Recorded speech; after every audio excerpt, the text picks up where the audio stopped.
Supreme Court Justice Clarence Thomas has threatened to rip away one of the LGBTQ plus community's most significant victories. I'm talking about marriage equality. And he did so with just a few words in his concurring opinion, praising the reversal of Roe v. Wade last month. The lawmakers have now sprung into action, with the House passing a bill codifying marriage equality into law. And surprisingly enough, the Respect for Marriage Act got the support of 47 Republicans, but it was opposed by 157 others. But until the bill, comes to the Senate, we don't really know what's going to happen. So here are some Republican senators, and this is what they're saying. Take a listen. I've also made clear my support for gay marriage years ago. It's a pure messaging bill. I mean, it's obviously settled law right now. I support same-sex marriage and have for a few years now, several years. This is about creating drama, not about creating policy for them. There's very little that passes the Democratic House that I'd be interested in supporting. Now, a lot of Republican detractors say they'll oppose the bill because it is unnecessary.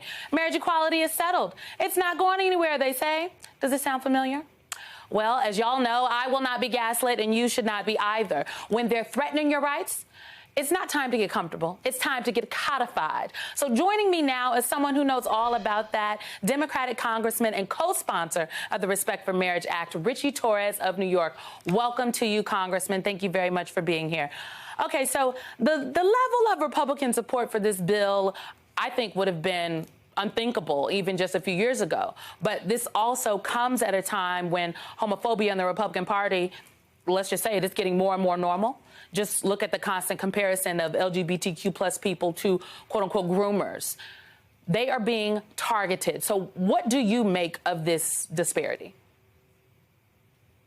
Well, notice that none of the Republicans made arguments against the merits of the bill, because the overwhelming majority of Americans, both Democrats and Republicans, support marriage equality. I'm cautiously optimistic that there's a path for marriage equality in the Senate. All 50 Senate Democrats are committed to voting for the bill. There are 5 Republican senators who either will vote or likely vote for the bill. And there are about 37 Republican senators who have yet to take a firm position for or against the bill. And all we need is 5 of those Republicans to break the filibuster and enshrine marriage equality in federal law. So you are optimistic. So then what is your response to lawmakers that say that the bill is unnecessary? I mean, that argument is absurd, because the greatest threat to personal freedom and privacy is the right-wing radicalism of the Supreme Court. I mean, the Supreme Court is able and willing to fundamentally dismantle rights that have been put in place for more than a century. Right? Justice Thomas announced to the world that he's on a mission to overturn substantive due process, which is the basis for privacy and personal freedom, the basis for the right to marry for both interracial couples and same-sex couples. And so if the Supreme Court moves in the wrong direction, we have to ensure that federal law offers an added layer of protection for both same-sex couples and interracial couples. I think you championing this bill and your work here and the work of your colleagues in the House of Representatives has been remarkable. And your optimism about this bill passing is refreshing to me, and frankly, it's comforting. But I honestly do really feel gaslit every time I have this conversation with some of my Republican friends, or even some of my non-political friends, if you will, who say that, the Democrats are being dramatic, that folks aren't coming for privacy. They're not coming for contraception. They're definitely not coming for same-sex marriage. And it is very prevalent on the right, this idea that we, in fact, are being dramatic. And I'm wondering if you have experienced that conversation, because I know that you have been at the forefront of many of these fights legislatively for a while, not just since you've been in Congress, but when you served in council in New York.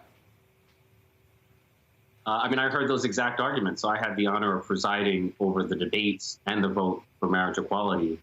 And that's exactly what I heard from the House Republicans. But this is not a hallucination. Like, we're reading what Justice Thomas wrote. He wrote that he wants to overturn Lawrence versus Texas, which protects sexual intimacy between same-sex couples. He wants to overturn Obergefell versus Hodges, which protects the right to marry for same-sex couples. He conveniently left out Loving versus Virginia because I suspect that strikes close to home.